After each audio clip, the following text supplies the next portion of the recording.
In this episode of American Greed, the queen of commercial real estate poses in the spotlight, but operates in the shadows. When you come to my home to eat, this is the atmosphere you would experience.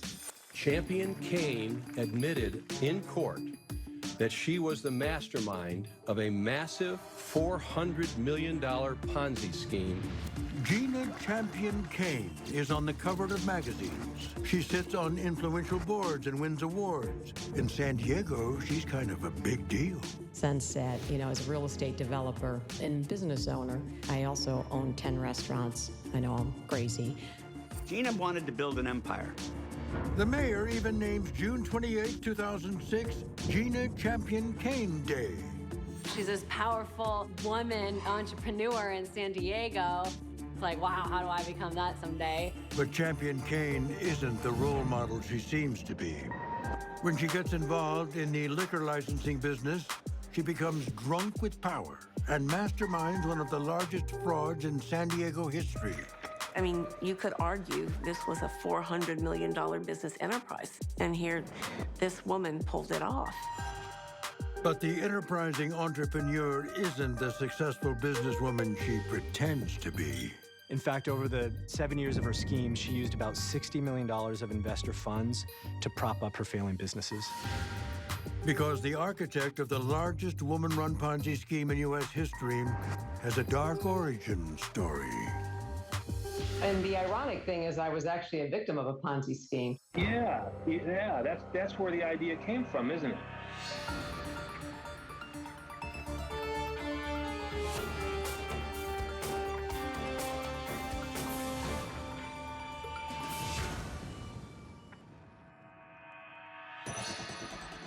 In January 2022, a massive equity fund claims they have been swindled out of $75 million, and they want their money back.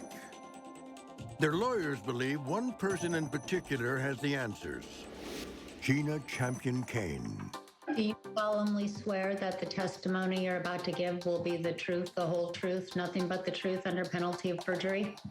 I do. Though Champion Kane is not the focus of this particular lawsuit, she does have a lot to explain. Am I correct that for purposes of this deposition, you're sitting in a prison? Yes.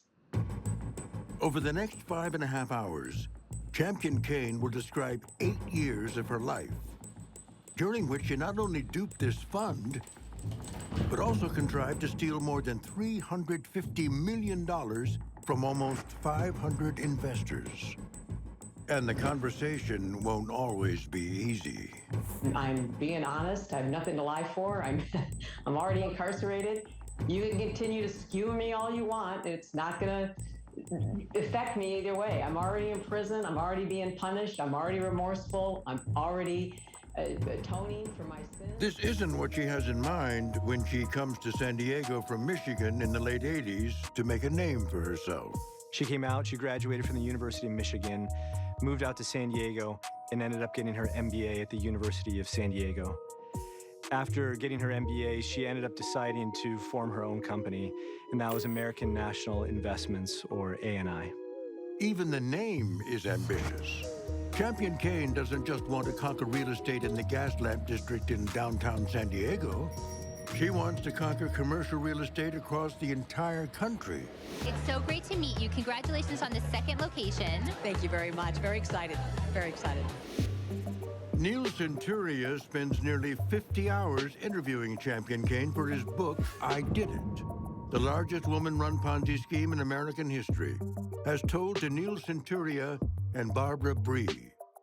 And according to him, her ambition isn't for money, but for glory. I think her ambition was to be famous.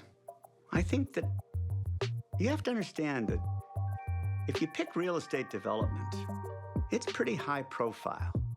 And they write articles about you. And if you're right, you make a lot of money. She really was a compelling figure, and not just because she was a woman entrepreneur, but she had a certain charisma. My presentation is not as deep as everybody else's on this. You know, I'm just the real estate girl. What innovative real estate can we do? Very compelling personality and seemed very bright and seemed to have a lot of business acumen. Howard Greenberg is intricately involved in real estate development in San Diego, and he's quite aware of Champion Kane's rising star. She quickly became the chairman of the Downtown San Diego Partnership. She got involved with the Center City Development Corporation, and she was very adept at interweaving herself into the fabric of the downtown. Good morning. A lot of smart people in this room, and I'm just proud to be part of their environment this morning, so thank you. But according to many involved, the credit isn't entirely deserved. She was very good at interweaving herself in the political and business community, and for that was rewarded, I'd say, and did a lot of self-promotion without a lot of backup. I learned little by little that many of the kinds of projects she claimed to have been the developer of, she was not. So high-rise luxury condominiums that she claimed to have been an equity partner in, a developer in, she was not.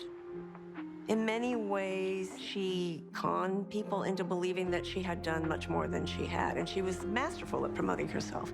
Whether legitimate or not, the media is ready to be her champion. If you haven't checked out the front porch, you have to check it out. Thank you so much, Gina. Thank you. She was really famous in this town, but it's a man's game, and it's sharp elbows and big money, and she was really good, but she was fighting the famous glass ceiling. But Champion Kane wants the world to know that she's ready for the fight. She is featured on magazine covers, in profiles and podcasts, as a woman to be reckoned with in the San Diego development scene. She's what I like to call a hot witch, you know? I mean, she, you know, she's fabulous and gorgeous and super successful, and so I'm super excited to hear what she's got on her plate. I love being a developer. I love real estate, and I love seeing transformation in communities.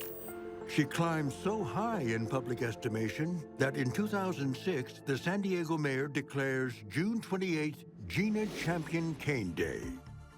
Stacy Keach here, feeling greedy for more videos like this one? Then be sure to like and subscribe right here on CNBC Prime.